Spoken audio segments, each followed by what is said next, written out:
Hi, my name is Pamela Wildgans, and I should be your next in-game reporter for the San Francisco Giants.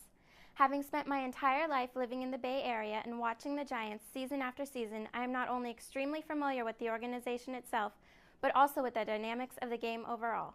I have enjoyed watching and studying baseball for 22 years, with some of my earliest memories being at Candlestick with my father, enjoying an ice cream and a game on a windy San Francisco afternoon. I am a mother, an excellent student, and I have a full-time job, which shows my amazing ability to multitask and meet deadlines at all times. I am a great writer, and I enjoy analyzing and conversing about the game of baseball as well as other sports. I value the information that I receive during in-game reports, and I cannot wait to be the bridge of communication between the game and the audience watching from home.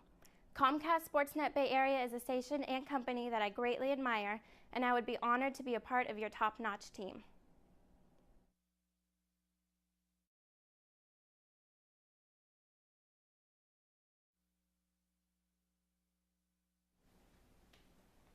Hey girls, it's time to flirt. With your lashes, of course. Want stronger, longer, thicker lashes?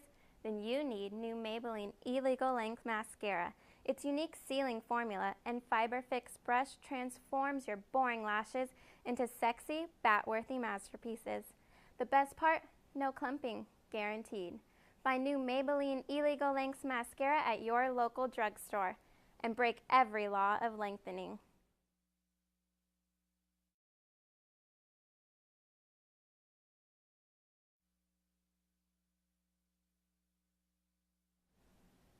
Hey girls, it's time to flirt. With your lashes, of course. Want stronger, longer, thicker lashes? Then you need new Maybelline Illegal Length Mascara. Its unique sealing formula and Fiber Fix brush transforms your boring lashes into sexy, bat-worthy masterpieces. The best part? No clumping, guaranteed. Find new Maybelline Illegal Length Mascara at your local drugstore and break every law of lengthening.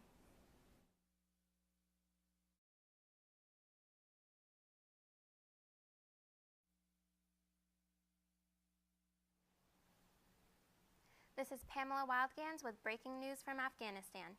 Taliban insurgents have seized a helicopter pilot and 9 passengers after they were forced to make an emergency landing in eastern Afghanistan.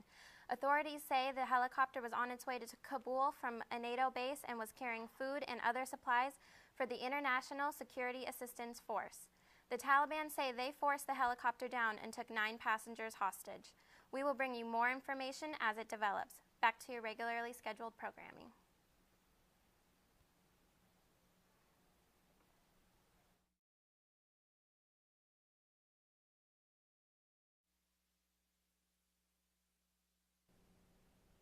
Hello and welcome to SFSU Connection. I'm your host, Pamela Wildgans, and joining us today is field reporter Tara Moriarty from KTVU Channel 2 News. Welcome, Tara. Thank you for joining us. Oh, thanks for having me. I know you've been up since really early in the morning. You shot some news this morning. Can you tell us about the story you did?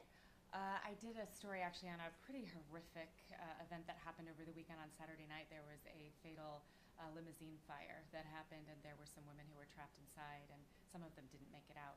And I was covering the victims who survived, but they're still in pretty bad shape because of the smoke that they inhaled. So yeah, well, that's a tough part of your job, unfortunately, but it's good that you can do it. So can you tell us a little bit about how you got into news reporting? Was it something you knew you always wanted to do, or was it something you kind of figured out along the way through going to school?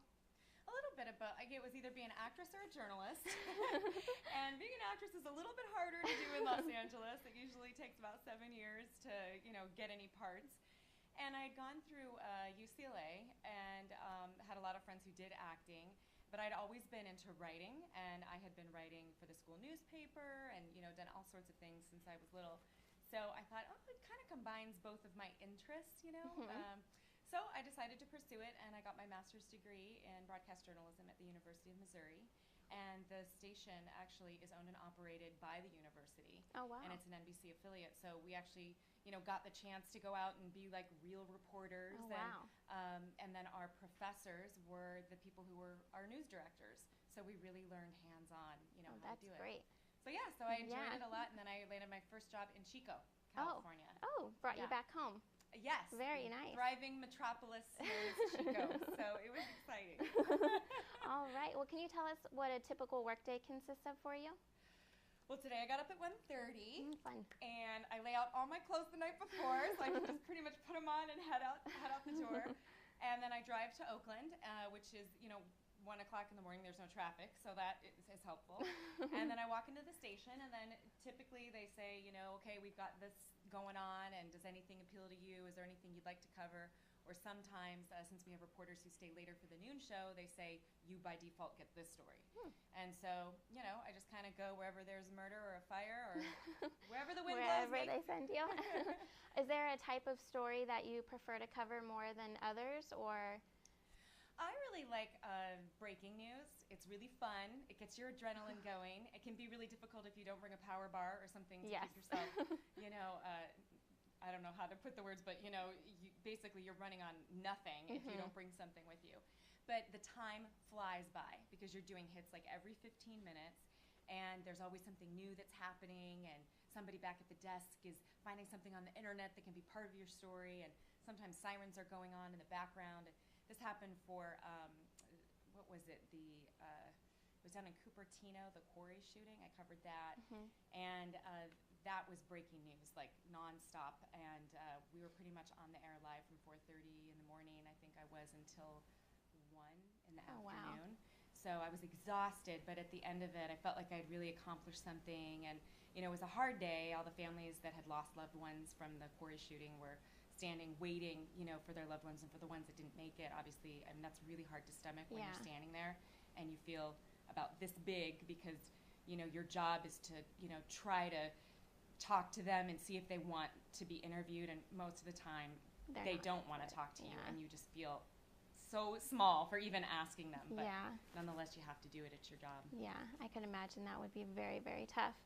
So you have a young family, and I know it concerns a lot of female students here in the BECA department who want to be news reporters. We hear all the time, you have no life, you have to get up at wee hours of the morning. True. How do you, no life.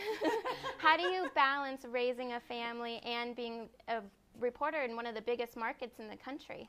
I don't sleep. That is pretty much the you simple run answer. On E all the time? I really, and I'm trying to get better at that. But with 3 children, it is really hard, and everybody's pulling you in a different direction. But you just have to strive to find a balance, and then work it out with your spouse, to try to really pitch in and cover all the bases and everything. And, it's obviously having a family is the most rewarding job there is. And I think it makes me a better reporter as a result. Final question, do you have any advice for us students here at SF State who want to be reporters? Do you have any words of wisdom that you can share? Well, I've seen a lot of people, obviously, who've made it and others who haven't made it, but the ones that have made it may surprise you. Maybe they weren't necessarily the most gifted reporter, but they had this perseverance. And I think as long as you have that and you're really determined, you can do it. I mean, it's just a matter of time before you start landing the good stories, and if you network hard enough and really try to work it when you're out at the scene and get phone numbers and cell phone numbers, that's how I get a lot of my great tips is through those contacts who then text me or call me or say, hey, I got a fire out here, or something that maybe somebody missed on the scanner back at the station. Okay. So I think as long as you're determined, you can do it. Networking and perseverance. Well, that's all the time we have for today. Thank you for tuning in. Thank you so much for joining us, Tara. I'm Pamela Wildgans, and this has been SFSU Connection.